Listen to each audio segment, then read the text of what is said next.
नमस्कार, मी प्रतीक्षा. DNA मराठीमध्ये आपलं स्वागत. मुख्यमंत्री माझी लाडकी बहीण ही योजनेची 2 दिवसांपूर्वी राज्यात अर्थसंकल्पात घोषणा करण्यात आली होती. लाडकी बहीण योजनेसाठी 1 जुलै ते 15 जुलैपर्यंत अर्ज दाखल करण्यासाठीचा कालावधी आहे. आज हदगाव शहरामध्ये मुख्यमंत्री माझी बहीण लाडकी योजनेच्या 3ऱ्या दिवशी सेतू केंद्रावर महिलांची मोठी गर्दी दिसून आहे. लहान बालकांना घेऊन महिला सेतू केंद्रावर रांगेत उभ्या आहेत.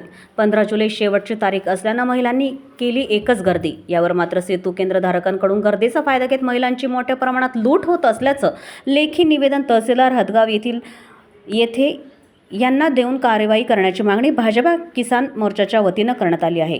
याबद्दल मी सरकारचं अभिनंदन करतो आणि ह्यासाठी लागणारी जी कागदपत्रं आहेत त्याच्यामध्ये सोपी कागदपत्र जे रहिवासी दाखला आहे त्याच्या बदल्यामध्ये आपण जन्म दाखला देखील देऊ शकतो.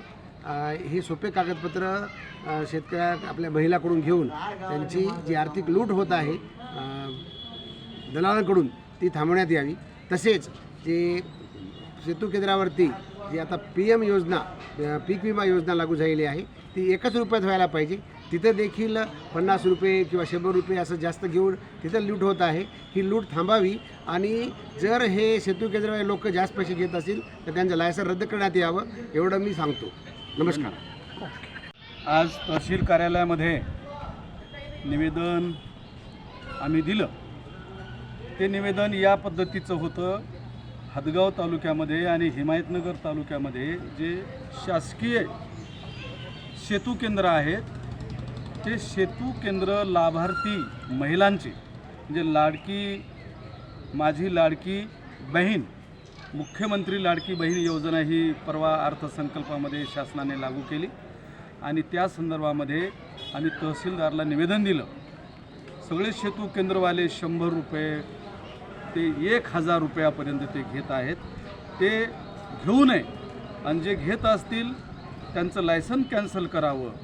तुमच्या चॅनलच्या माध्यमातून मी हदगाव तालुक्यातील सर्व महिलांना आव्हान करतो की कुणीही सेतू केंद्रावर किंवा तहसीलमध्ये फिरणाऱ्या आजूबाजूच्या कार्यकर्त्याला पैसे देऊ नये. सेतू केंद्रावर केवळ 33 रुपये लागतात. हे 33 रुपये किंबहुना 50 रुपयेच द्यावेत. हे जे लूट करत आहेत हे लूट करणं योग्य नाही. धन्यवाद. आता ते बोला विषय काय गंभीर